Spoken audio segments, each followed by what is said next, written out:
I love macaroni and cheese. I just want a motorboat mac and cheese. Number one food on the whole planet, like in the whole universe. Like I could literally eat it every second, every day. I love mac and cheese. You talking about your dad dying reminds me of like how much I love macaroni and cheese. I don't think I've said this yet, but I love mac and cheese. When I'm stressed, you know what I do is I eat mac and cheese. When I'm happy, mac and cheese.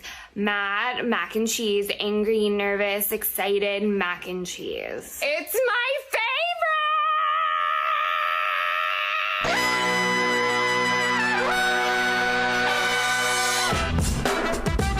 Good morning, sweet world, and welcome to the No Dunks podcast on the Athletic Network. It's Friday, January 17th, 2025. This is The Drop. I'm J.E. Skeets here in the Classic Factory, and alongside me, as always, Tass Mellis. I really liked her voice. Podcast listeners, this is for you. Next to him, it's the bearded one, my top shot hot boy, Trey Kirby. Ayo. Ayo. Over yonder, making the magic happen, super producer JD. Hello. There he is. Here we are. How you feeling, JD? Got the new switcher in? Nope. Flying blind again. Oh, boy. Ooh, dead reckoning. Well, you landed the plane perfectly yesterday. See if you can do it back to back here. We'll see. On today's Drop podcast, we've got Worst of the Week nominees. Yes. We got some rapid fire fun. But the big topic today on the Drop, the NBA's midseason point. It arrived this week. A majority of the teams have played 40, 41, in some cases 42 games. So we're halfway there. Mm-hmm. So we got to do some NBA midseason awards. Don't worry, I'm sure we'll sprinkle in, especially a little Thunder Cavs, the sequel talk, when we talk about SGA and his MVP chances. But let's go through all of them. I added even Clutch Player of the Year, which I forgot the last time we did this. That's an award. And just for fun, Dunk of the Year so far we'll get to. But let's start with the granddaddy of them all. Most valuable player.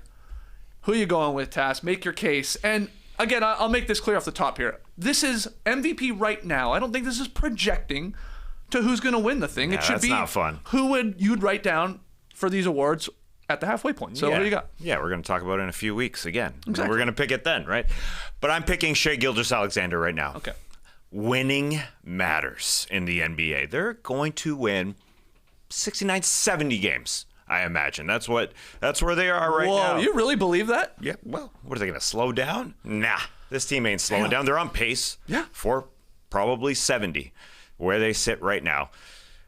I think winning does matter. If they're going to be at the top, this guy is going to lead them on the offensive end, and a fantastic defender. I think that is somewhat important here. He does come up with monstrous plays on that end. That huge chase down block of Jason Tatum. That guy just won a championship. Does it matter when it comes to MVP? No. But I think the big plays do matter. He is a fantastic on that end. The guy has played in every game. He's the only player to win Player of the Month in the West this season. Twice. Jokic hasn't done that. Oh, weird. Yeah. And listen, it's easy to give it to Jokic. That's totally fair. Yeah. But part of it is being here, sitting here, talking about it every single month, every single year. Winning 3 in a row does hurt. I mean, it's hard. It hurts his chances, I do think, that he would win 3 in a row. That's part of it in a weird way, and I think that's what voters are going to come down to. But right here, right now, SGA. Will I change my mind? Maybe. Is it because they won last night? Maybe. But the guy's an awesome player. Right. MVP feels like a two-man race right now at the midseason point here.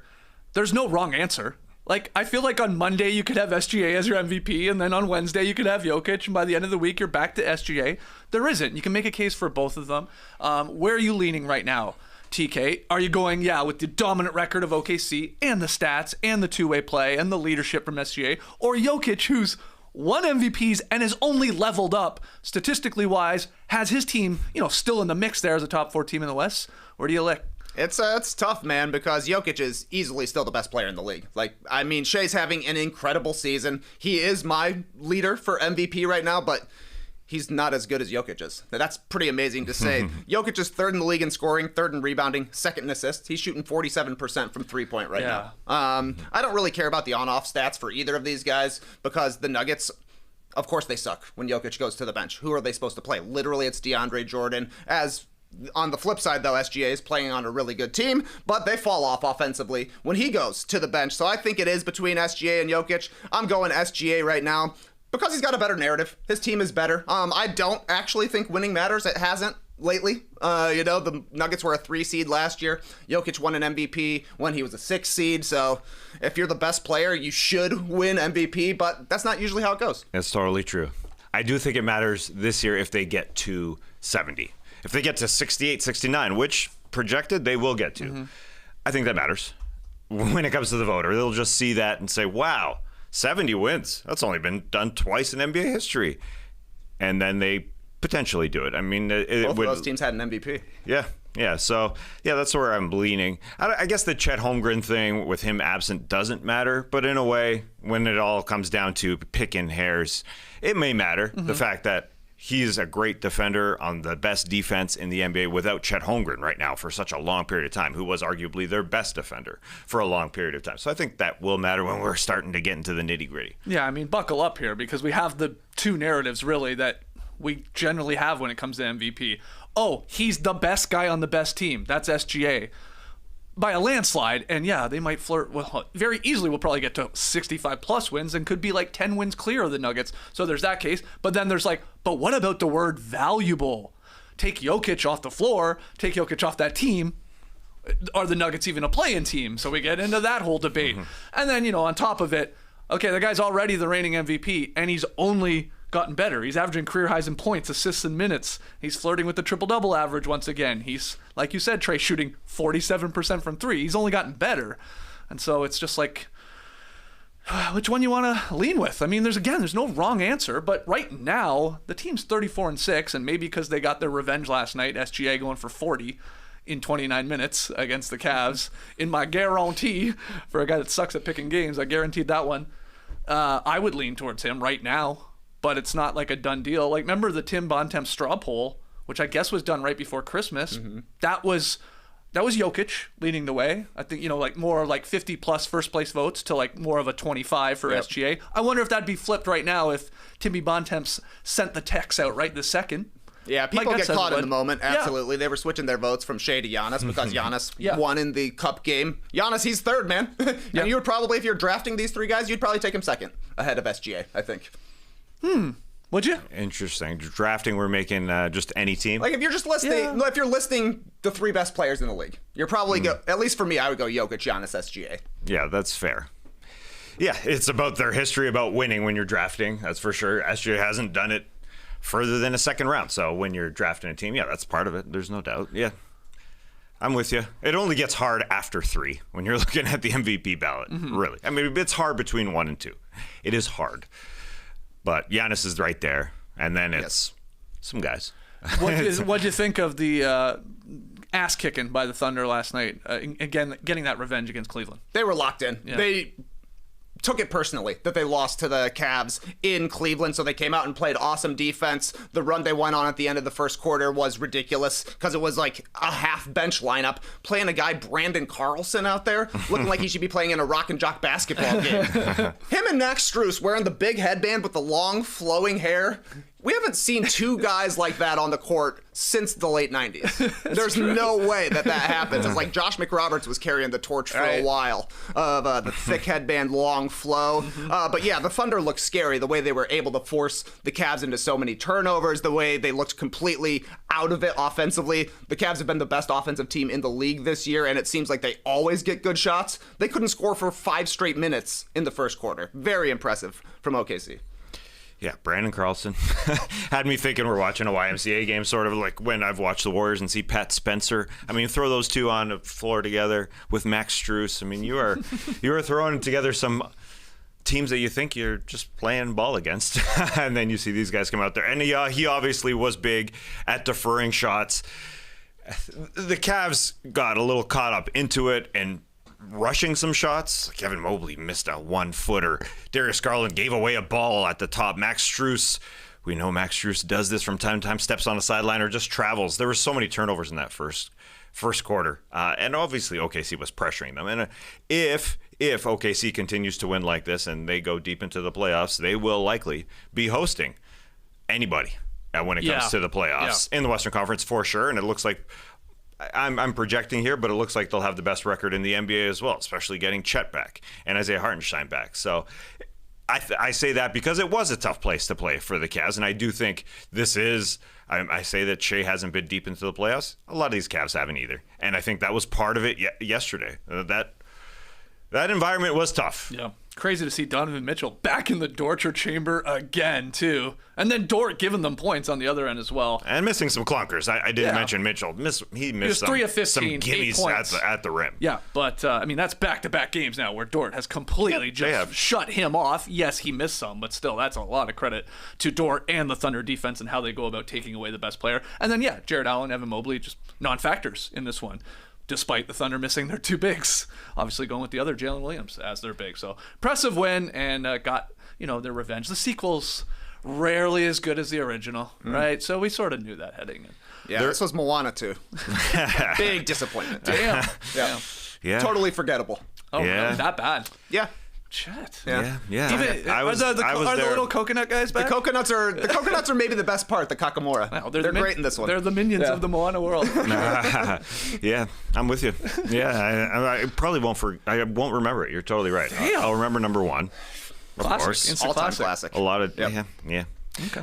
One small thing, from this Cavs game where they get bombarded, they turned over and over. Now the rumors are. Some rumors out there, Joe Vardon of The Athletic reporting that executives have told him that the Cleveland Cavaliers are going after Cam Johnson to be their, I would say, if they were able to get him, their starting small forward over Dean Wade, the Max Strus, Isaac Okoro, little 3 guys that they throw in there. Theoretically, it makes sense. I don't know if they can outbid other teams because if it's a first-round pick, they can trade their own first-round pick in 2031, but that's about it. Cam Johnson would be an upgrade. There's no doubt. Sure. He was a guy in the finals in 2021 for the Phoenix Suns that got them there, so that would be complimentary, but I don't know if they have enough. We'll see. Let's hear from you guys in the stream team, though. Right now, halfway through the season, is it SGA for MVP? Is it Jokic once again for MVP? Maybe you want to make a case for Giannis or somebody else. Let us know. Let's go to Rookie of the Year, which is a very weird race. We've talked about it a lot this season, especially when you think about the top 3 picks. Ricochet with the Hawks, he's like their 7th leading scorer. He's good. He's very solid. He probably will be a really good pro, but okay. Alex Sarr shooting 41% from the field. Now he's gotten better. He's leading all rookies in scoring. He's got exactly, but he's on the bottom-dwelling Wizards. And then Reed Shepherd, and you called this one, Tass. I mean, this guy's been deployed to the G League because they don't really have the minutes and opportunity for him. So he's lighting up fools there. I think he just had a 40 burger in the G League. So those are the top 3 guys. And then we had Jaron McCain as the leader. He was the 16th pick for the Sixers. He was the front runner for Rookie of the Year, and then he goes down with the torn meniscus, and he's out for the rest of the. He's been out since, and he's going to be probably out for the rest of the season. So he's off the board. So where do you go here for Rookie of the Year? I'll go to you, Trey, because Trey called it earlier this week. He's a big Jalen Wells guy. He's damn good. I'm Grizzlies pilled right now. It's Jalen Wells for me is the Rookie of the Year right now. 12 points per game, 3 rebounds, 2 assists. He's been starting basically since day 1 for the Grizzlies. 43 from the field, 37 from 3. He just looks like a good 3-and-D player. He takes the toughest assignment on the perimeter, which is pretty impressive for a Grizzlies team that is an awesome defensive team. He's brought something to the team that they didn't have. With Marcus Smart being out for so long. He's an awesome perimeter defender. He's their best guy, and he's getting praise, I feel from other players around the league. Steph Curry talking about the way that he's never been guarded the way that Jalen Wells does. Anthony Edwards was bigging him up. I heard Ryan Hollins on the broadcast. He's man, every time Jalen Wells took a shot, he's man, he's nice, man. Yeah. And their play-by-play guys yeah, he is nice, man. He's just a nice man. He's having a nice season, and I'm happy to see. I just looked this up because I was curious. Would 12 points per game be the fewest points per game that a Rookie of the Year scores? Brogdon, 10 points per game. Wow. The year he won Rookie of the Year. So, it's along the same case. Wells is a guy. I do think Stephon Castle is making a little bit of a run at Rookie of the Year, but Wells has outplayed him just a little bit and has been a little bit more efficient. And third on my ballot would be Yves Missi, who's been a starter since I think probably the 2nd game for the Pelicans. That guy is damn good. When we talk about dunks of the year, Yves Missi had a monstrous one. He is a very, very solid player. Yeah, because he is getting a lot of love from other guys, and Jalen Wells, that helps him. There's no doubt. And that's why I look at Alex Sarr of the Washington Wizards, who's been improving and will get headlines, especially if he leads in scoring by more because it's super close. And he had a good December when he had 14 points and shot 45% from three on 5 threes per game. He was balling, and he's come back to earth a little bit, so I'm not sure if it lasts. But I think he would get a lot of headlines if he leads Jalen Wells by a few points instead of 0.1 as he is now, or whatever it is. It's super, super, super close. It was Jared McCain's until he got hurt. There's no doubt. I was surprised to see on BetMGM at least that Sarr is the current favorite for Rookie of the Year at plus 140. And I was like, wow. That's the name. I know. It's Higher the pick. number 2 pick and all that. And he has. He's starting to put it together. I think the game has slowed down a little bit for him. So he's gotten better, and maybe he'll improve as the season goes on. I'm with you. I would pick Jalen Wells right now. Some stats here about the lottery picks from our guy Zach Harper in the Bounce newsletter. Only 4, if we get rid of Jared McCain, who's out, only 4 are averaging double-digit points this season. That's it. Of the lottery picks, only Bub Carrington and Castle are averaging at least 3 assists per game. Just 7 players are shooting above 40%. 3 of them are big men. 2 lottery picks are shooting league average or better on threes, and only 3 lottery selections are playing at least 24 minutes a night. It's a rough start here for the 2024 class. But there's players in the mix. I think that if you were to ask people at the beginning of the season compared to now, they would say this has been a great performance for this rookie class. People are showing that they're actually going to be players. Like Ricochet is proving that he was worthy of the number 1 pick. Like we're saying, Sarr is one of the better players on the Wizards. He's going to finish top 5 in scoring and rebounding amongst rookies. Like there are guys that are guys coming out of this draft. And I think that was a question mark in the summertime when people were saying this is the worst draft of all time. Maybe it is. Maybe it still is, but at least there's some dudes who can play. Yeah, there's a lot of contributors that are going to be part of rotations for a long time. It sure feels like.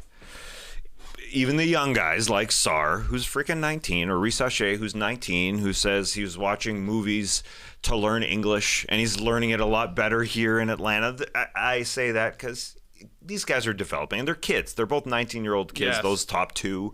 And Jalen Wells has been around here for a while as the number 39 pick. Been around here, I mean, the United States of America. He's been alive for a little bit. I just mean he knows how to play American ball, and he's ready. But Ricochet playing 24 minutes a game, starting every single game until recently, until he got banged up. I mean, he shows he's going to be around for a long time. Yeah. A lot of these guys, and I think that's what a lot of people were wondering. Are these guys just going to be bounced from the league? No. I mean, even you see, of course he's going to be around. He's just damn good. But how many of these guys will be all NBA, that's a good question. all-star level talents?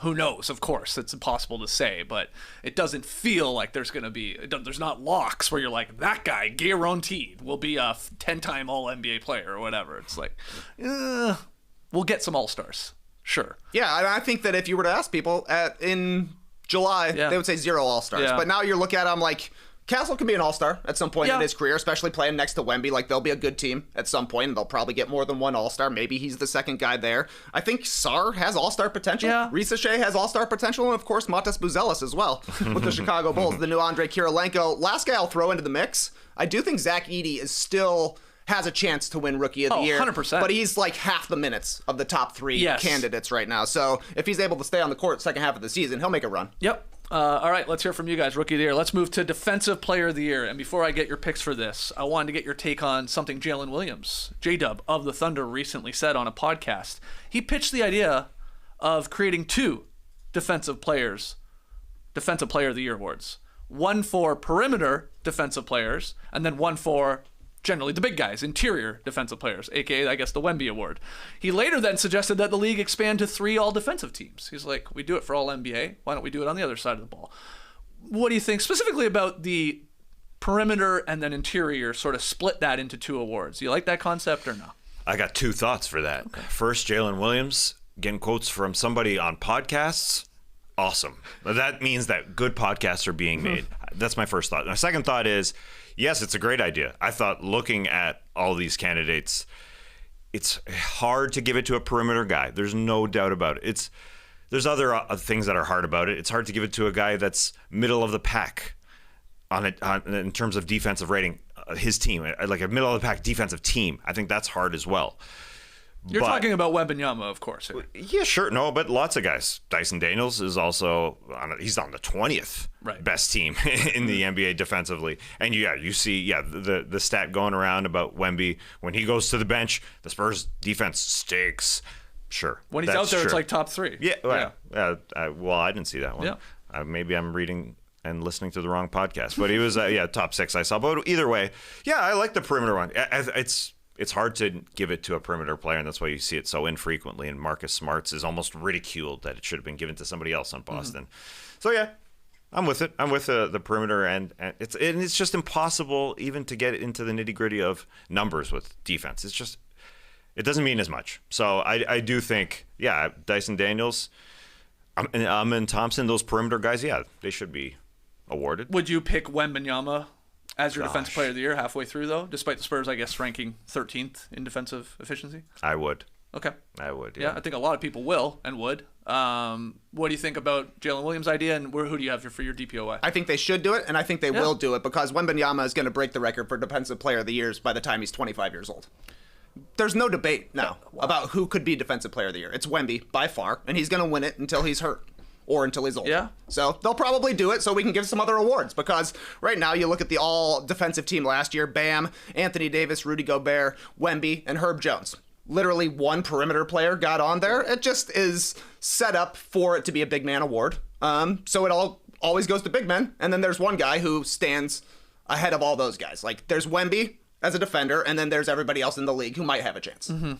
Wemby is on pace to become the first player since Mutombo in 95-96 to average 4 blocks per game. He also has like a 10.7 block percentage, which is like Manute Bowl type numbers that are just sort of next level here. But you brought up like the team defense. I saw that the past 17 winners of this award have played for teams that ranked in the top 5 of defensive efficiency. Because we always say, like, this is almost a team award in a weird way. It's like, do you have an elite team defense? Okay, now who's the best player on your team at defense? Okay, it goes to them, or they're in the running. But yeah, Spurs are sort of middle of the pack, but when Wemby sits, they're garbage. When he's out there, they're elite. So he's going to win this. That's an interesting point about how many will he win. Like, Gobert didn't win his first one until he was like 25. Ben Wallace didn't win probably till he was 27, 28. Same with Mutombo. He was old too. Dwight was probably young when he was winning true. early. He was younger. It doesn't matter. Wemby's 21. He's going to win his first one this year. Yeah. And he called it. Yeah. He's like, you can win it this year. I'm going to win it from here on out. Like, the real question is, how many straight could he win? We'll see. Yeah. We'll see how healthy he stays. That's all. That's the only question. If he plays. Well, how healthy he stays, and then we are really putting voters' fatigue to the test with Wembanyama in Defensive Player of the Year. Will people just be like, no, anybody but him. He's won 6 in a row. Just give it to somebody else. I think it would work to his favor to be like, this guy is clearly the best defender that has ever existed in the NBA, so we're going to vote for him every year. Yeah. Possibly. Because people don't care about Defensive Player of the Year that much. Yeah, no. There's no fatigue. I think that helps, yeah. There won't be much fatigue. It's true. There really hasn't been when we have 3 guys that have won 4, and like you said, Dwight winning 3 in a row. Yeah. So I mean, there needs to be some sort of compilation of like nightmare fuel that Wemby causes on the floor as well, because people are going into the lane and passing the heck out. Oh, yeah. And people are scared. And so that has to be a part of it, but that ain't in a stat. And as far as, team defense, good team defense is winning, I think that's a factor, I guess, for voters. But who knows? I think it just helps voters like whittle down your list. It's like, okay, who are the best defensive teams? Okay, it's these 5. Okay, now within that, who am I picking as my guy for DPOY? If you picked a perimeter defensive player of the year, who would you go with at the midseason point here? Amen Thompson. Okay. Yeah. I think he's on a lot of people's lists. I think Dyson Daniels, like I'm you taking said. Dyson I think Daniels. Lou Dort has to be involved in this discussion. And then Chris Dunn has been incredible for the Clippers as a sort of defensive wrecking ball as well.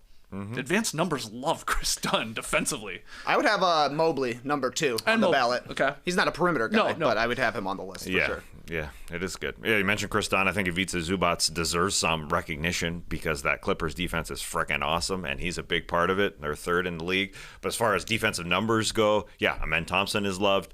But you get to the geeky stats, Dyson Daniels is ridiculously good. 6.5 deflections a game. That's damn good. Leading the league in steals per game. He's just damn good. And he's been doing it night in and night out. It's funny to think about Rudy Gobert winning it last year and thinking there's no way he wins it this year. Their defense has dropped off a bit. There's no doubt. But they're top 6. They're still pretty good. Yeah. But they don't rebound like they used to, and that's a problem. That's a problem. Let's go to 6th man of the year. Interesting. It's a I feel fun like there's one. like 4 or 5 guys right now halfway through that you can maybe convince yourself deserving of 6th man, though some of them are like getting pulled from the list. Like Amen Thompson is now a starter and might continue to be a starter for the Rockets. He probably was on the short list for 6th man of the year, but might be disqualified now. But you got to start it here, TK. Who you got? No, I'm going to pull a Tass Mellis. I'm going to pass it on Jesus over because Murphy. he called it. He already called who the 6th man of the year is. DeAndre Hunter is That's a right. new man. Now, some people are taking him off their 6th man of the year because they think he should be most improved. Which, come on, Judge Schumann. There's people who think, oh, he's just so good. He's going to win this one, so he can't give him this one. But He's not going to win either of them, unfortunately. well, he's not going to. Because he never plays, so. Oh, And he's come once on again now. hurt. Well, I'm sorry. Is he going to make the mark for games played? Well, he's played 25 games off the floor, so he just has to play 16 of the next 40, and he's good. He can do that. I mean, he just has to play half, right? Or that's it. Well, he's got to get to 65 games. Oh, the 65 rule. That's a problem. That's a problem, yeah. Oh, yeah, I guess he's not going to make it. This guy has feet issues. I mean, I swear he's always injured with a foot injury. Yeah. I'm serious. But he hasn't missed 17 games yet, so he is still eligible. That's right. That's Yeah. right. And he's leading the NBA in points per game off the bench, 19 and a half, shooting 48 from the field and 44 from 3, and has been a huge part of the Hawks being good, especially in December, when they had their best run, went to the NBA Cup. They went to the semifinals? They went to the semifinals in Las Vegas. We saw it. It was because their bench was so good, and Hunter is the leading guy off the bench for them. Yeah, but I think Peyton Pritchard's going to win it, and that's okay with me because he's been doing it for longer. He's been doing it since the beginning of the season. His numbers have dropped off a little bit, but he's actually more efficient because he's 62% on 2s. If you want to geek it out, his true shooting percentage is higher, and he's just not going to get his bench is also better overall than the Hawks bench. I mean, their team bench is great. Pritchard is like so important to the Celtics formula to try and win games, which is obviously jack up a bunch of threes. He's the one guy that's still maintaining a pretty good percentage. He's shooting 41% from deep, and he shoots over 8 a game. While a lot of the other guys right now, especially, are like falling off. We talked about Derek White and Jaylen Brown, stuff like that. So he's maintaining that level. I think I'd have him right now. Hunter's been lights out, like you guys said, though, and has played enough to warrant this at the midseason point. But you nearly said 20 points per game is pretty crazy. Yeah. He's scoring 19 and a half points per game off the bench. So he would be It's just a funny automatic. one because it's like he was a starter for a long time, and it's not like he's aged out of starting. It's just like, hey man, you're not really consistent as a starter. Let's try you off the bench, and it's worked. And he seems to have taken to the role as well. Yeah, like a Jordan Clarkson. There's been guys, who J.R. Smith. Who've been awesome. He started 2 games at the beginning of the season, and I wondered when Zachary Rissache would start, and it just happened because he got hurt. And those numbers are they're probably not going to drop off that much, but I guess he's just not going to qualify. Period. Well, he's not going to be there. He's not going to make 65 games. But you said there's other guys in the conversation. Malik Beasley, Definitely. 100%. Third in bench points per game, 15, Yeah. shooting 40% from 3, also 40% from the field. Makes sense. Yeah. And the other 2 guys I would throw in the mix, Santi Aldama for the Grizzlies. He's been awesome. He's solid. And Daquan Plowden shooting 88% from the field, 83% from 3, scoring 19 a game. Will he get to the game's played mark? That'll be the issue. Play the game. Karis LeVert, maybe further down the list. Just that's a bit of look how good the team is, and he's a huge part of it coming off the bench for the Cavs. So I show him a little love as well. Yeah, the team benches, I guess, are important. Peyton Pritchard is important to the Celtics bench. You look at which team actually outscores the other team's bench, and the Celtics are just awesome. Mm-hmm. And so he could be the guy. That's fair. Although, just like the second Defensive Player of the Year award was born, I think we should get a new award. We got Clutch Player of the Year. Why not an End of Quarter Shooter award or Mid-Court Shot awards? It's Peyton Pritchard. He is good. He's damn good. He'd run away with that. Bring him in for 5 seconds. I thought you were It is. getting ready to say, what about 7th man of the year? Yeah. And then 8th man of the year. Not going to be Ninth able man to of the do year. it. We got to do it. How about 4th man of the year? Like, who's the 4th best starter in the There we go. There we go. So I've got to be a Somebody on the Celtics. Derek White, actually. That's your winner. Okay. I'm going to Cav. 4th man. That's a good point. yeah, Jared Allen. Jared Allen, yeah. Take your pick. He's playing better right now. I was going to say, you were Yep. joking about that. Where we could do 10 minutes on that easily, man. Best end of first quarter interviews, Jared Allen. Go with Jared Allen. Wow. See him yesterday with Jared Greenberg? The guy Jared on Jared. They're getting bombarded. They're losing by like 20 points. Hey, can we get Jared Allen to do an interview, please?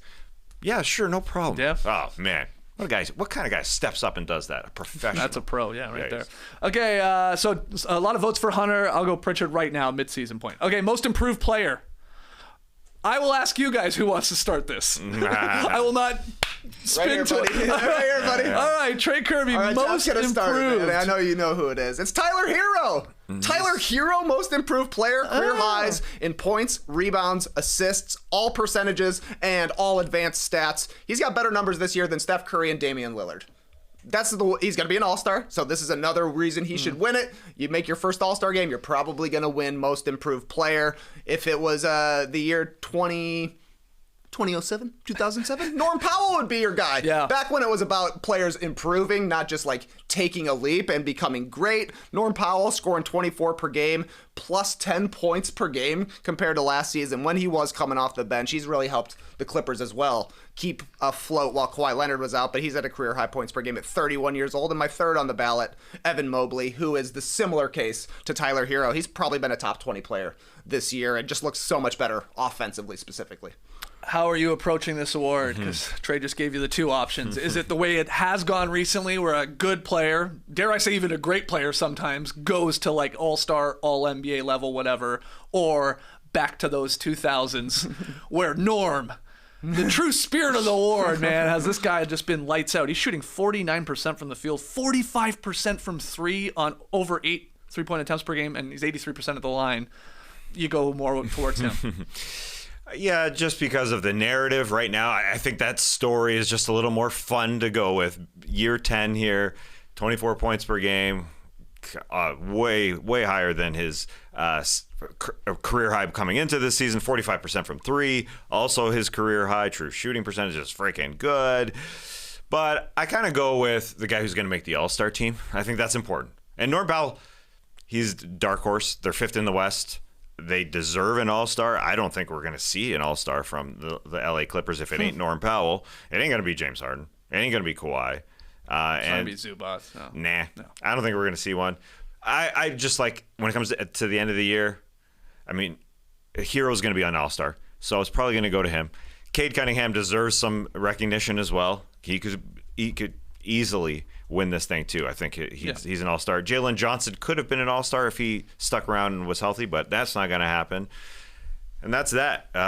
Yeah, it's young for me. The young guys were Hero, Jalen Johnson, and Cade, and then Normie. But I'm just on Normie's back. I'm riding him. Yeah, but it's going to go away. I think that story is going to subside in a while. Yeah, the making the star leap is Mobley, Cade Cunningham, or Tyler Hero, because they're very likely all three going to be all-stars. So I get that. And Norman Powell, yeah, that's interesting. Will he make it? Probably not. But it is wild that Norman Powell is averaging more points per game than Donovan Mitchell, Jaylen Brown, Steph Curry, Trae Young, LeBron James. This is wild that Norm has continued to do this. I think when we saw it for a couple weeks, I was like, oh, that's a fun, cute story. Norm will quiet down a little bit. And he hasn't. If anything, he's sort of just maintained and sort of gone up in efficiency. So I would have him right now because I love that MIP narrative. Jalen Johnson's averaging 19, 10, and 5, 1.5 steals per game and a block.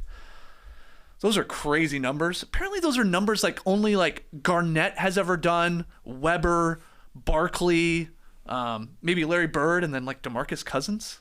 So that's rare air there for those type of stats across the board.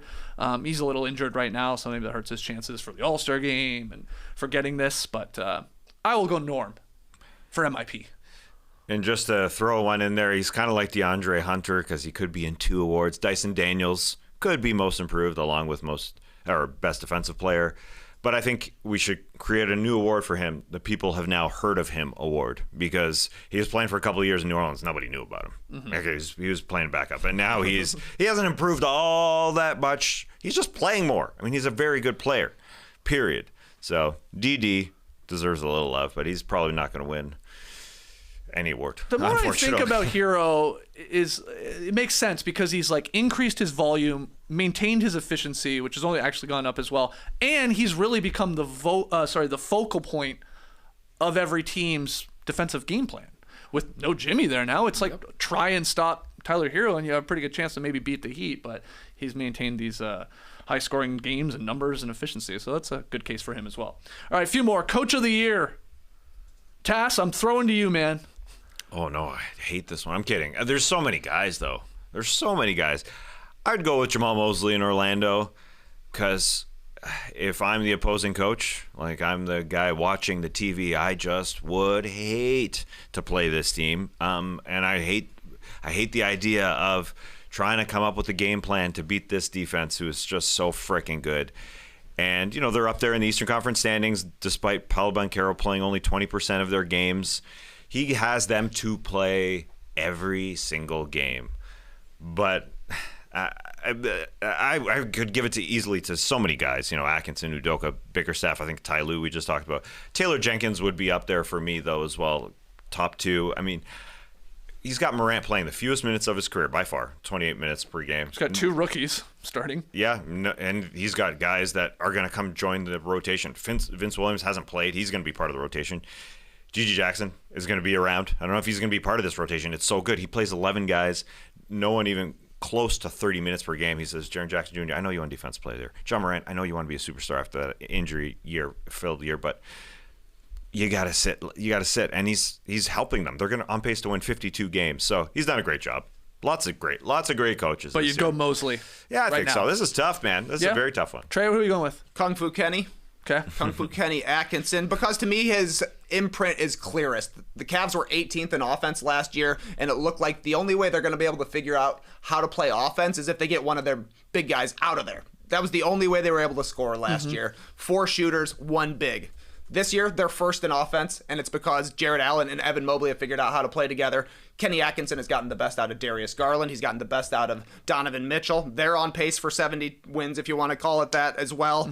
So for me, it's Atkinson in a blowout. Though I've got Mosley second on the list, Udoka third. Yep. Okay. I have the exact same list as you. I would have Kenny right now. I mean, I don't think either of these teams, I guess, in the Thunder or the Cavs are going to get to 70. But yeah, it's amazing where they are at halfway point, being 34-6, I guess they both are right now. Yeah. So Kenny Atkinson would get my vote right now. But Mosley's done a lot with, unfortunately, a little at times with his star players. Yeah. Kenny's great in a way that Steve Kerr came to Golden State and did what he did with them.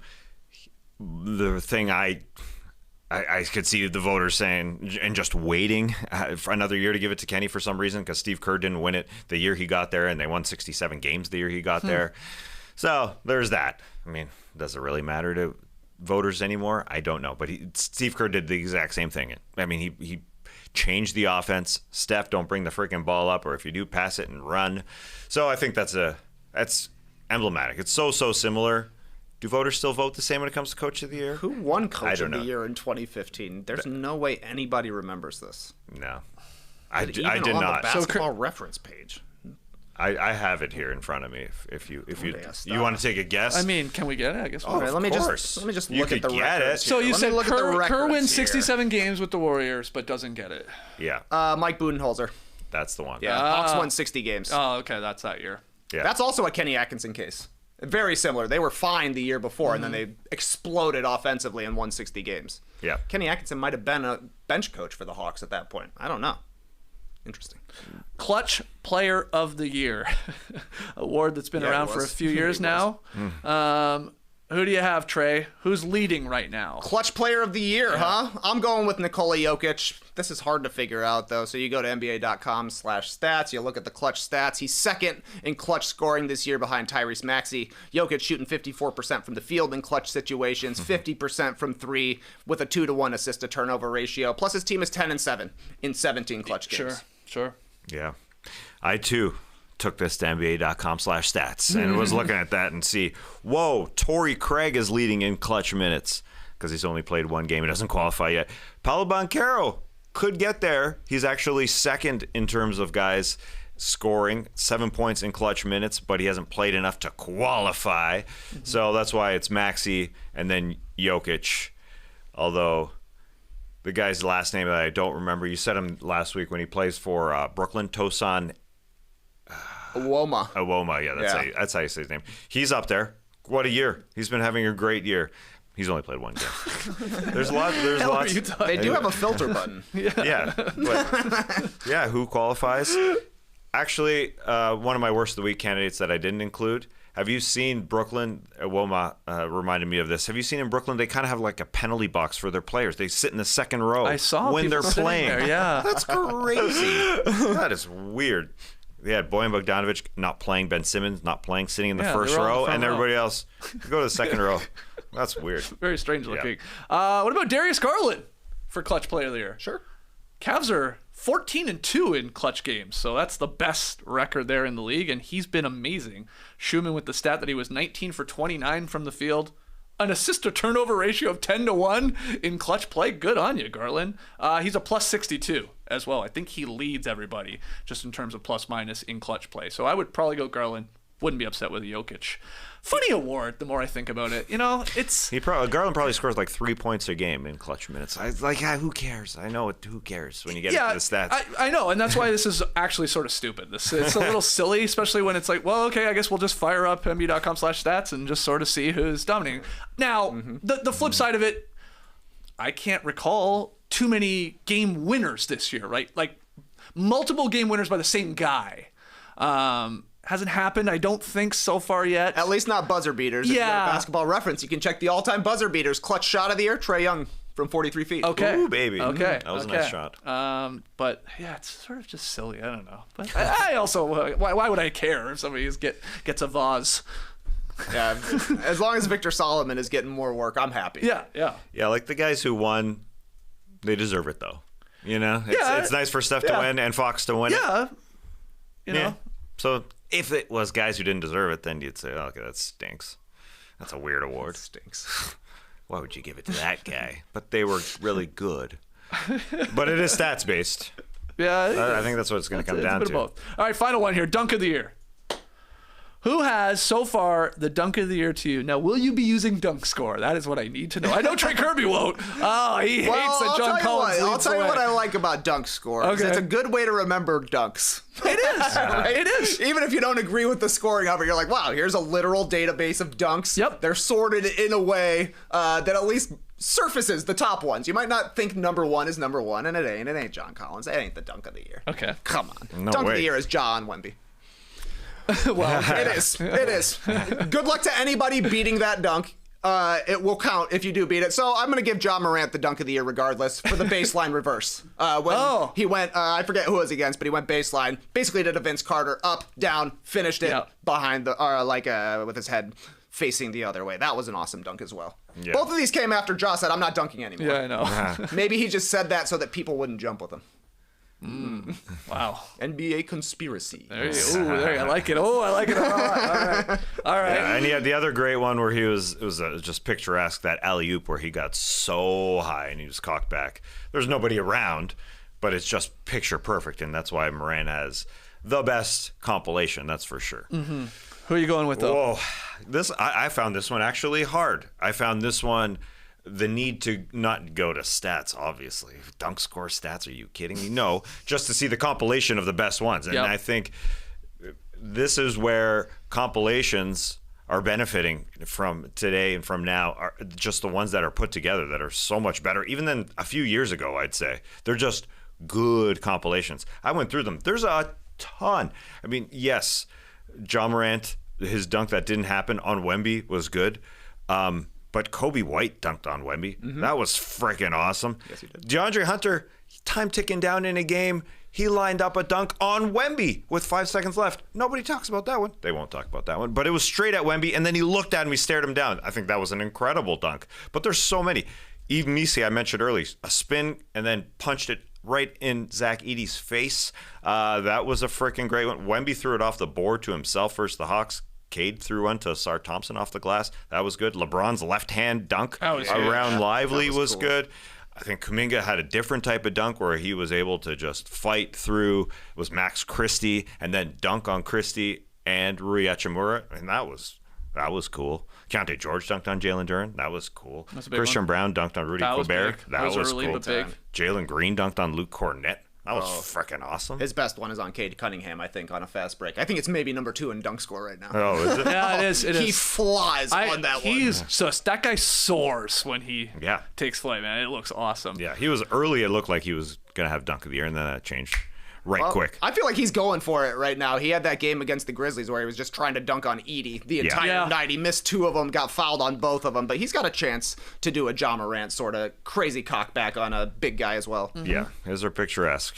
And last one I'll mention was Zion's 360 windmill last week. That was cool. It was great to see Zion do that again. Sure, I mean, there was nobody around. It was a breakaway dunk. So hey, man, we're called no dunks here, man. This guy's going through every dunk. I love it. That's why YouTube videos are good.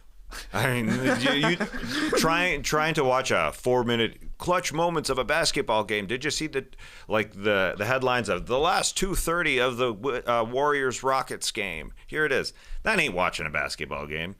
YouTube isn't. But watching a compilation of just the best dunks.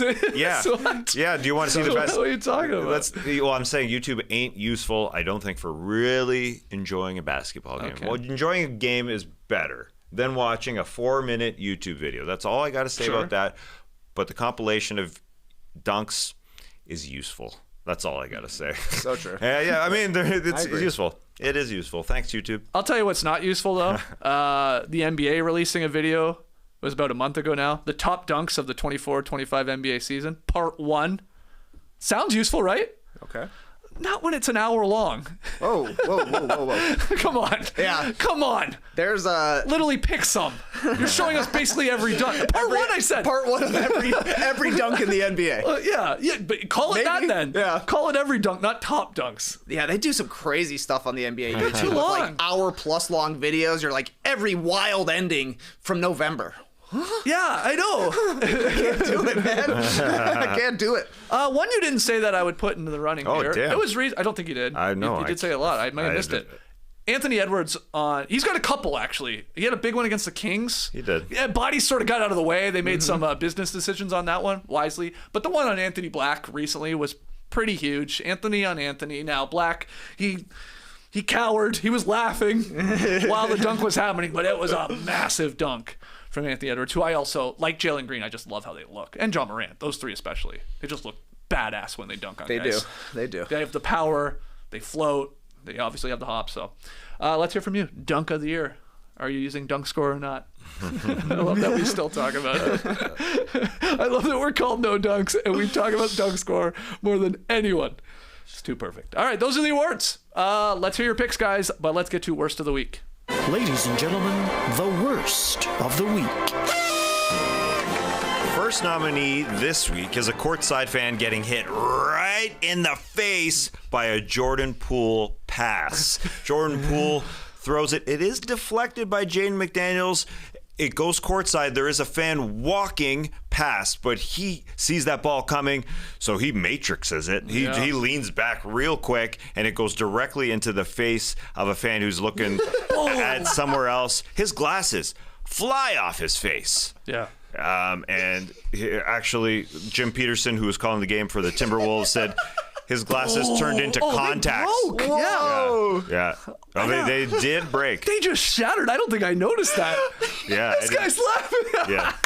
The guy that dodged it is literally just like, the guy in the face. Yeah. I wonder if he was, because That's an all-time great clip. I can see that was so good. Yeah. The replays. I wouldn't watch the live, and he looked at his phone like 3 minutes later, so I wonder if he was actually looking at the video already. Oh, sure. He knew he went viral for sure. Because he likes to look at his phone. When he was walking by, he was looking at his phone and somehow was able to see that the ball was coming to the side of his vision. He just turned back. Awesome awareness. Which fan is to blame? Do you Well, think? I was going to say a couple days ago, I wanted to put some blame on the guy that dodged it. Like, come on, man, you could have maybe helped the guy out, kept his glasses on his face if you had just sort of caught it, hit it, whatever. Yeah. But he did have popcorn in one hand. JD pointed that out at the time. He did have his phone in the other hand. It's suddenly coming at him. Get out of the way. I mean, it would be your first reaction, probably. Sure. Move. And the fan who gets hit right in the face isn't watching No, the he has play. no clue. Well, there's two fans. What he's looking at specifically is another fan who's walking by. There's two fans walking by. Those fans who walk by the front row of people in the middle of a play, which is a weird thing that happens at NBA games. Yeah, why at a baseball stadium they won't let me walk back to my seat? See, he's looking at his friend. He's looking at his friend. He's basically saying hi to his buddy, and then takes it right in the kisser as he's looking at him. It is amazing that the arm of his glasses goes flying. His glasses are done. Do you think he got new glasses or? He can afford them. He's sitting front row. Shout out to Jim Peterson, who said, his glasses became contacts. Yeah, that's a good line. Good line. Good line. Great stuff there. That's awesome. It was also deflected. Does that matter to anybody? A little bit. I mean, it takes the blame off Poole a little bit. Otherwise, it's like, who the hell are you passing to? But yeah, it got tipped. Yeah, that guy wasn't looking anyways. That's just bad luck, man. That's all that is for that guy. Like, what was he supposed to do? Yeah.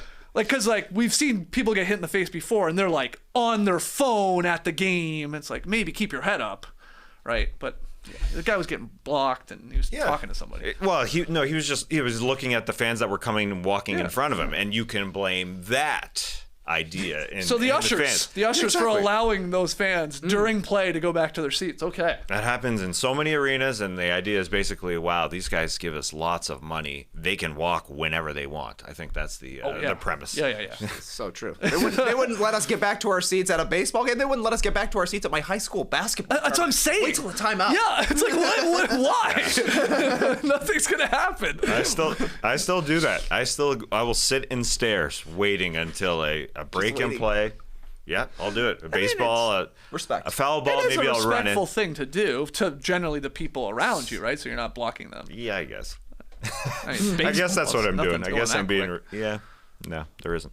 Second nominee is a kid's dad, because dad got his son to exchange a jersey with Victor Wembanyama. Victor Wembanyama gave him a gorgeous Wemby jersey. You see that baby blue jersey? It's amazing. What a photo. But then the dad put it up for auction. Wemby found out, and he tweeted about it. He tweeted a crying emoji. Now, Devastating. Well, he was, yeah. I don't know for sure that the dad, number one, did this or that he planned it, but I'm pretty damn certain that he did that. I mean, the person who brought that kid to the game is like a lot of people who get autographs for their kids. Like, Yeah. Hey. Well, I shouldn't say that. They don't get autographs for their kids. They put their kid up in front and say, They use get their an kid autograph. to get an autograph. Get Yes. an autograph. We're going to sell this. And I'm not going to go and check how much money he got for it, because I'm disgusted. I'm disgusted by that whole thing. You stand outside a hotel, you put your kid up in front so he can get an autograph. That's why players occasionally they know. They're obviously smart enough to know that it ain't just going to the kid. Yeah. Exactly. It's going to make people not want to do it. Exactly. So big time worst of the week here. Yeah. This is going to be in the running for worst of the year, in my opinion. Honestly, even if you want to sell it, okay? Like, whatever. You want to sell it, shameful stuff. Mm-hmm. Wait a couple of years. Yes. It's going to be worth more even. Probably. Good point. Yeah, let him win a defensive player of the year. Yeah. Yeah, a game-worn jersey by Victor Wembanyama. Yeah, as he gets better and better and better. Yeah. And you got a point there. For some reason, it's not as bad, like, down the line if, okay, we decide to sell it now. But to do it, like, you've at least this kept it happened, for a like, while. less than a week later. Yeah. Everybody's like, this is the coolest picture I've ever seen. This is the greatest jersey swap. And this dad's like, let me hit the auction site. But I hadn't thought about, like, until you brought it up there, like, you're saying this is maybe premeditated. Oh, yeah. Which you're probably right, which makes it 10 times worse. I didn't even think about that. It's like, oh, okay, he happened to obviously have this exchange with Wemby and took the funny photo, and then he was like, oh, crap, man, this has gone viral, I guess. See how many thousands I can get for this, but He may have been thinking about that all along. Yeah, I'm definitely The going. hell? I'm creating this on my own and saying that the dad planned it all, but it's an NBA Quite conspiracy. I definitely think it's. They brought a sign, and it is a cute photo. If you're not watching on YouTube, that the kid is able to do that courtside and stand beside Wemby, and it is a great photo. Oh my God, it's amazing. But the I little think tiny jersey it's that so funny. Wemby's holding. Yeah. Oh, Yeah. so good. He's got to auction that one off. Wow. Turnabout is fair play. Yeah. Yeah, and get way more. Yeah. Yeah, I hope so. Rub it in his face. Hopefully, Wembanyama, of course, other players continue to obviously take Yeah. the photos, give the jerseys, sign the autographs. But yeah. I don't know. That Tarnishes dad- it a bit for sure. That dad was ready. He helped make that sign for him that Wemby saw or the Spurs saw and said, "Go up to that kid who's got that thing." Yeah, come on, man. Gross. Anyways, third nominee. Okay. This is going back to the floor. The Bulls allowed the easiest rebound on a free throw attempt and then the easiest putback score as Dyson Daniels shot this free throw. And then the ball just went to him, and he said, "Whoa, I got it. I'm gonna score." And then the layup. That's the cherry on top. 3 guys. He's laughing. Yeah. It's literally laughing as he goes up the court. Yeah, it's a 2-parter. Because number one, how easy was that rebound? Yeah. The rebound is worse. Yeah. Oh, I don't know. I think the layups were at least okay. Like they're all three. They just like it hits the floor and they all like. Then you could react like you see Dyson has the ball, and then they just. Like he got his arms up going, what the hell's going on? Yeah. Yeah, and Kobe White. Vooch, I love this guy. I love him. I love the way he plays. The fire in his belly. Yeah. And Dyson Daniels. Hands up as the shot is going. Hey, we're on to the second part of the play, man. Yeah, that's nuts to me, man. Yeah, Kobe White steps out and I think is looking at the guy he thought should come into the lane and box out Dyson Daniels. That's what it looks like. So he's blaming somebody else, but you're blaming that guy. There's a play happening in front of you. That's just weird. That's 2-parter. And then the Hawks just have a good giggle about it. Oh yeah. Dyson Daniels on Onyeka Okongwu were like, wow. Okay, Never seen that here's the before. other part of this though. That's not Chris Paul at the line, who has missed 1 free throw all year. That's not Steph Curry, the greatest free throw shooter of all time. That's Dyson Daniels. Yeah. I just checked. It's not good. He's missing 1 out of every 2, basically. He shoots 56% at the line. Like, you should be, of all guys in the NBA, you should be maybe a little ready to go and get the rebound, because chances are he's missing it. So that's insult to injury there. Brutal. Yeah, Kobe White is specifically looking at somebody who's not in the free throw lane, not at the 3-point line. I don't know who it is, but deep. Someone deep at midcourt to say, you're supposed to box out. You're supposed to come run in and box out. Definitely. Io was on the somebody- wing. He was I guess he was boxing out Keaton Wallace. Yeah, he was boxing out somebody else. I think it's Kobe White. It has to be on Daniels there. Yeah. I yeah. sort of think so, Yeah. too. Yeah. I think so. At least how I was taught when we lined up for free throws. I mean, it didn't the look like positioning Vooch was wise. calling for the pinch, but I don't know. I don't know. All right. 3 good nominees. Wow, that's a good week for worst of the week. Very good. Those Yeah. are 3 bangers. 3 bangers, yeah. And you guys threw some other ones in. The Kyle Kuzma inbound from one side to the other backboard. Yeah, that was good. And it turned into a 3-point opportunity, which was, if it went down, that would have Yeah. been really good. Yeah. But it didn't go in is for the opposing player. Was there another one? Benedict Mathurin did get suspended 1 game That was for the bumping other the one. ref, but he was very apologetic. Our team lost by 60 this month or this week as well. Yeah, this is a very that's good point. True. Yeah. But those are a couple things you're going to remember forever. The doinker, the guy right in Yeah. the face. I think so. The Wemby thing. Yeah, the Bulls one definitely, it's not going to win. It's not going to win nominee. There was one more that I'm surprised you didn't include. What's that? The Raptors making a kid who was going to be involved in one of the like timeout games. They made him take off his Steph Curry Warriors jersey or at least put on a Raptors shirt. Yeah, I hear what you're saying. Right. I do think that was pregame. And I think it was like basically pregame warm-ups. And a kid comes Okay, on the so floor not with during a the game. Steph Yeah, Curry jersey. So I allowed the Raptors idea there to say, you don't wear Isn't opposing that teams. stranger though? Pre-game, it's like who gives a shit. During the game, I sort of get it. The crowd is full of Raptors fans in theory, and it's like, let's have them repping the home team. But I don't know. Yeah, we don't have opposing fans here on the floor in pregame. We're just warming up here. The entire both weird. pregame fans are Steph Curry fans to see him warm up. Yeah, maybe. Good point. Yeah. Anyway, it's funny. Yeah, I think it is pregame. I think it is pregame, but the kid is. So they told the kid who's there to see Steph Curry warm up, hey, kid, if you're going to be here on the floor, you got to rep a Raptors shirt. That's what they did. And afterwards, when they took it off him, it's on the scoreboard beside a Warriors hat. So I don't know if the kid wore a hat, too. And they told him, take off that hat. Yeah, I don't know. That's too far of a name, but no. Do you think Good that nominees. Doinker will replace the Gerald Henderson Doinker as the number one Doinker we remember in our lives? No, because the question. Gerald Henderson Doinker, it's an older woman, if I remember correctly, yeah. and also glasses. I think so. Yeah. I think so. And there's just a better shot. camera. The camera angle is like just, and it's square in the face. It is true. This one was an angle one. This one's like a straight across. I love that one. All right, maybe a best Doinkers of all time compilation. Hour plus long though. Yeah, part one. Yeah, I don't know who this fan is because you don't really see his face like that. The woman who she got. The Dodger is almost the star. Yeah. Yeah, the Dodger's the I star. hadn't seen the clip where he's like, sucker. Great dodge. Gotcha, man. All right, let's hear who deserves worst of the week from Tass's 3 nominees there. Lots to pick from. Okay, pick them tonight. Where are we going, Tass? Lots of games on? Well, I had to pick Jimmy Butler. Maybe playing, maybe not playing. What's going on? Suspension is done. Although, as we heard from Chris Haynes earlier this week, maybe they're changing that type of suspension. Although, from the other perspective, Kevin Love just put on Instagram. Kevin Love, obviously Jimmy Butler's teammate. He put a video of Leo DiCaprio, The Wolf of Wall Street, where he's in front of everybody and he screams, "I'm not leaving!" So does Kevin Love know that Jimmy Butler is staying in Miami? Because Kevin Love has been posting a lot of things through Jimmy Butler's a few weeks here. Yeah, he's loving it. So I don't know. I mean, you know that scene where, why would he post that? Why?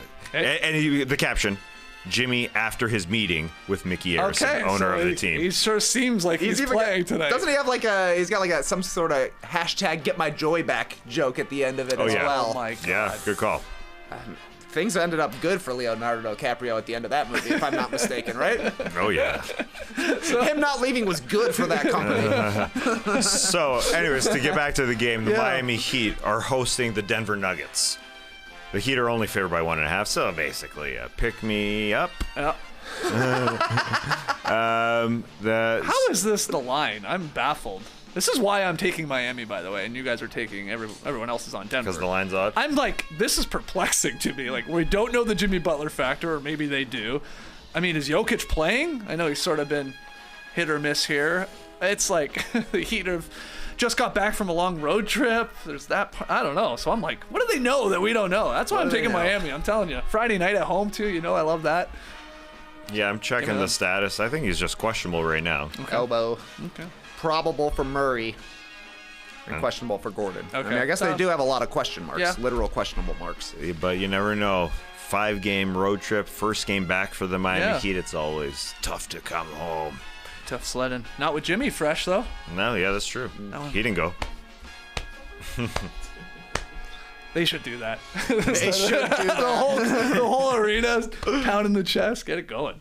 All right, so I have the Heat. I gotta hope they win by 2 or more, and you guys have the Nuggets with the point to play with there, as well as the Dogs on the road.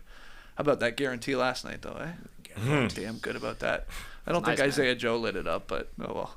That's okay. 1 for 2. All right, before we go, oh my God, we're not done. We got rapid fire. JD, you got the questions. We got the answers. Yes, this first one comes from Blueski. I call it Blueski, guys. All right, read it, and it looks like Blueski to me. This one's from Nightfox7 on Blueski. This week, the Chicago Bulls introduced the Sacramento Kings roster with this graphic, and it's got Keegan Murray as Scar, Malik Monk as King Bob from the Minions, Domantas Sabonis as Bowser, De'Aaron Fox as King Julian from Madagascar, and DeMar DeRozan as King Neptune from SpongeBob.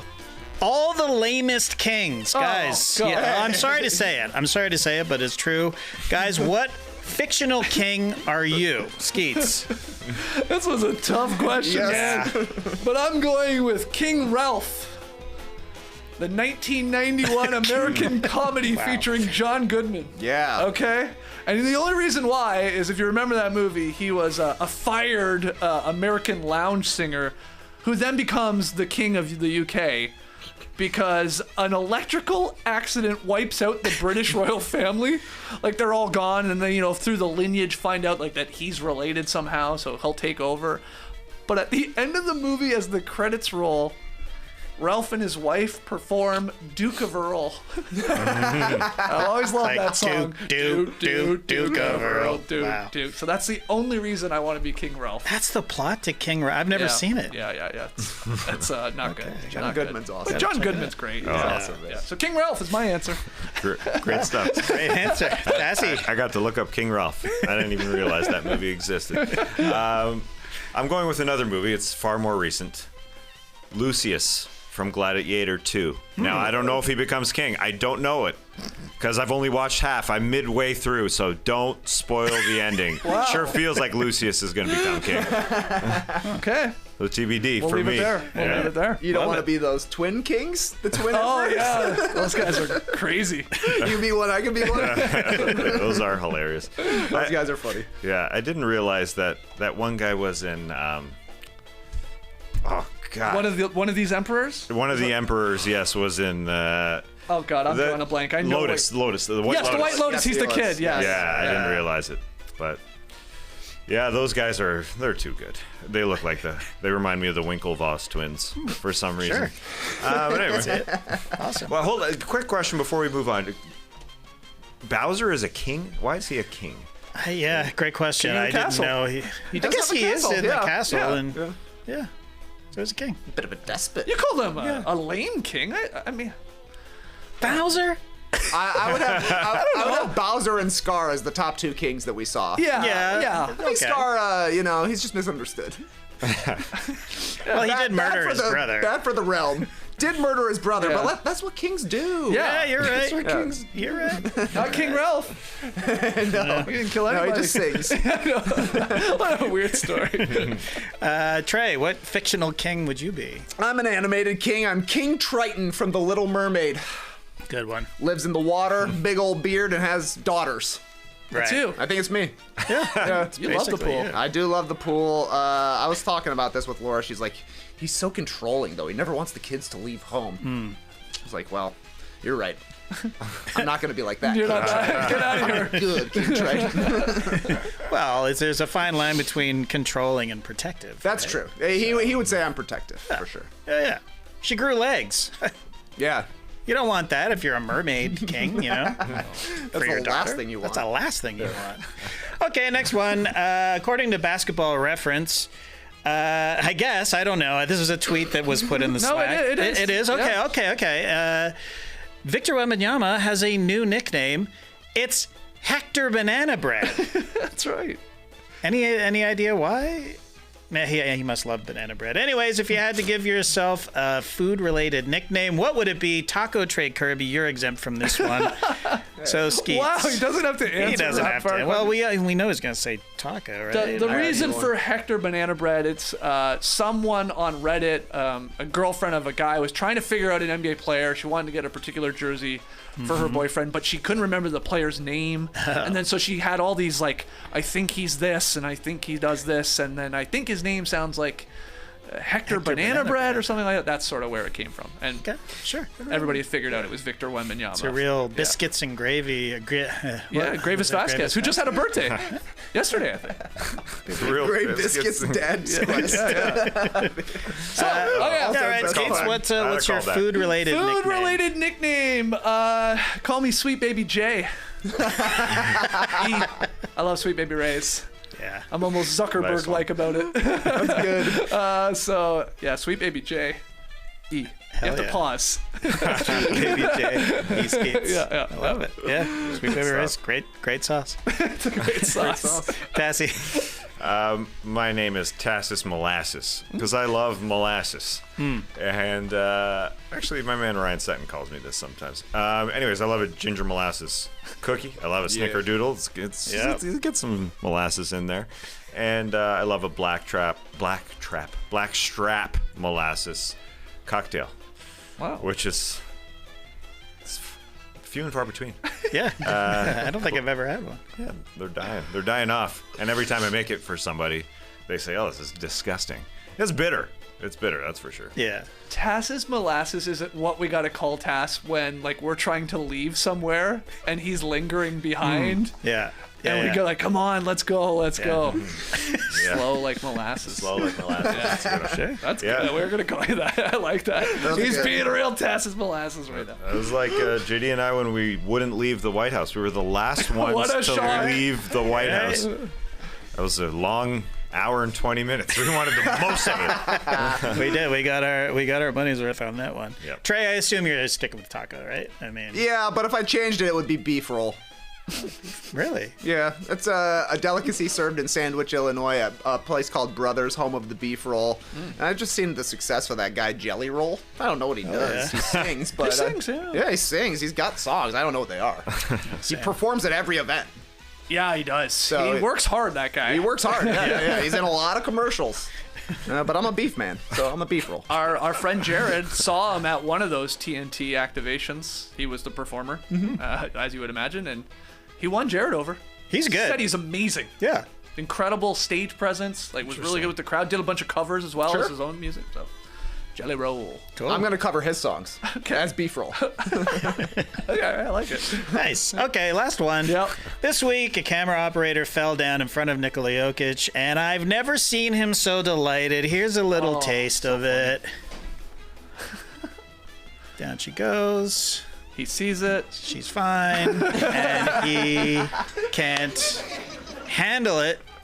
He is just delighted. I relate to this clip so much. This is like the most Gru he's ever been to. Yes. Laughing at somebody I else's love this part. misfortune. I love this part when He imitates, he reenacts the fall. Yeah. and he forgets the question. Anyways, when's a time when you laughed at something you probably shouldn't have? Skeets. Okay, I got a bit of a story here. Apologies if I've shared this before. If I did, it was a long time ago. But grade 6, Mr. Graham's class. It's me and a few friends, including my good friend Dub, you guys know. We're performing for some reason the final scene from Treasure Island. Why? I don't know. I grew up in Stratford, Ontario is the only reason I can come up with. Wait, you and Dub are just doing this on your own. It's me, like... Dub. I think Rob Armstrong's a part of the crew. I think there's another guy. It's something to do with a project in class. Oh, okay. And, we're singing the old 15 men on a dead man's chest. Oh, and a bottle of rum. I always say that, by the way, bottle of rum. Inexplicably, I don't know if we were the best in our class or the school or whatever. We were entered in to like the Kiwanis music festival or theater festival, whatever it was. It was an annual event where you got to perform in front of judges. And it was sort of a big deal, I guess. So anyway, a few weeks go by. We're now there somehow. We suck. I don't know why we're there. And while we're waiting, we're in a small theater. There are people there watching other people perform their plays or whatever. And someone we went to school with, she was a classmate. Her name was Erin. She was doing a play on stage, and she was at a part where she was like doing the most like dramatic part of the play. Like I just remember her, she was on her knees and she just we say this to each other all the time. She was like, "Oh, Johnny. And like we were grade 6, like we're 11 years old, right? Or whatever. It's that thing where like we know we're not supposed to laugh and we're trying to keep it in and we're like looking at each other and it's like it's bubbling and bubbling and bubbling. Finally, whoever it was that broke first just lets out the biggest laugh ever, and that set off everybody to the point where they had to stop her play and turn to us and say, "If you guys can't keep it together, get out." A couple of us left. I did stay, but a couple got up. We couldn't stop laughing. They left. Now the whole point of the story is we had to perform right after to the same judges who are now pissed off with us. Like, needless to say, we did not win this and did not get a good score. And, you know, I can picture, I just like that where you're trying to hold it in so much and we couldn't. And it felt bad. Shouldn't have laughed. It was a great performance. Did she win? I can't remember. Yeah. One of the judges, Canadian actor Colin Feore. Do you remember him? Yeah, the name sounds familiar. Yeah, like if you see him, he's He was in Beachcombers now. No, he's been in movies. I want to say he may have been in Titus. Yeah. He's been in a ton of recognize things. this face. I get to Google so many things. Yeah, he's like a long-time actor in the theater. So anyway, he's been in some stuff, but Looks like a guy that would be named Colin, 100%. yeah, totally. Looks totally like a Colin. So thanks to my buddy Dub for helping me remember that story. I was like, give me the details on that again. I know he wouldn't stop laughing. I like the people who are like, I'm gonna just keep laughing. Oh yeah. I'm gonna leave and just keep laughing at this. Yeah, I'll see myself. I'm not getting it together. Oh yeah. Oh, to get up and leave. Yeah, for sure. Oh, keep laughing. I'll see you later. Yeah. But then you had to come back in and do yo ho ho on a dead man's chest. And no laughs for you guys, I assume. No, it was nothing. Just sad. It was pathetic. Why did they send us to it? I don't know. Desperate. I guess These kids seem like they have talent. All right, Tassie. What's something you shouldn't have laughed at? Well, as you said that you were 11, it occurred to me I was 43 when this happened, as in it just happened. And I feel like I shouldn't have laughed at this even more when I play it out in my head. My mother-in-law told me that my father-in-law had to go to the doctor, and I said, well, why does he have to go to the doctor? And she said, he's got a disturbing wart on the bottom of his foot that has to be addressed. I just couldn't stop laughing. I would laugh. I am laughing. A disturbing wart. The way to call it disturbing is a good perfect. Yeah, it was just too good. Everything okay? Yeah. TBD. This just happened. Wow. Mere minutes ago. It was this morning. Yeah, it literally was this morning. Wow. I didn't want to say this morning because you never know what happens. Right. Once somebody's got a wart issue. Yeah, true. But Get it's it probably looked at. it's probably just a wart. Yeah. It's like on the bottom of his foot? Yeah. Weird. Have you seen it? I saw it from like 15 feet away, so I couldn't really make it out. Yeah. Weird. Yeah. You saw it from 15 feet away. Yeah. It may want needs to go be get it addressed. checked It out. does need to be Well, addressed. no, somebody was looking at it 15 feet away. And so I saw it from No, sorry. Somebody was looking at it from beside, and I was 15 feet away, so I just had to look from where I was. Gotcha. I was 15 feet away. Yeah, so I didn't really have a great look. I guess not. I got you. Yeah. Hopefully it's okay. It was just a wart. Hopefully. Hopefully, yeah. Yep. Anyway, TBD. I'll let you guys know. Keep us I'll follow posted. up. Please follow up. Yeah. Yep. Please do. Trey, when's the time you laughed at something you probably shouldn't have? Well, we got a hater in the stream team by the name of Leo Goman. And I laugh at every single thing he says at the start of the show. This guy's the most miserable guy on the world. I love it. Loyal, There's only though. one. Loyal. There's only one He's Leo Goman. loyal, but man. Every morning, everybody's like, good morning, let's have a great show. And Leo comes in, leave it to Tass to be 30 minutes late and deliver the worst opening podcast line again and again. I said to Tess today, what did you do to this guy in a previous life, apparently? Loves to know. Man, holy shit. He gives it. Chill. He's got the same thing. every morning. Yeah, and then he'll keep it going throughout the show. I know. Yeah. It's like you have to almost respect his commitment to the bit. Exactly. No doubt, yeah. So weird, though. Hates Survivor. Oh, yeah. Hates people mentioning Survivor. Yeah. Does not like podcast listeners. He seems to hate the show, but it's here every morning for an hour. I love it. Love you, Leo. Literally love it. Respect. Man. Yeah, I agreed. I respect him too. Nobody cares what the temperature is. John Horn's update from Victoria. Yeah. Hey, I love it. I love it. Exactly. Everybody does. Yeah. Except for one. Oh, it's so good. Shout out to the stream team. We love you. All right. That's rapid fire. Not so rapid at all. That's the drop. That's a week of No Dunks Classics. if you liked it. Hey, Leo, if you liked it, hit the like button. Does Leo hit the like button? Let us know.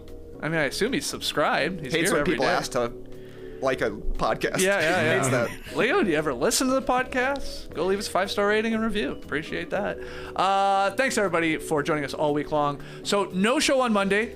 We got the MLK Day here in the States. A lot of games on during the day. But we will be back on Tuesday to recap those. Maybe do like an elongated version of NBA weekend winners and losers. So, we'll see you at 10 a.m. on Tuesday.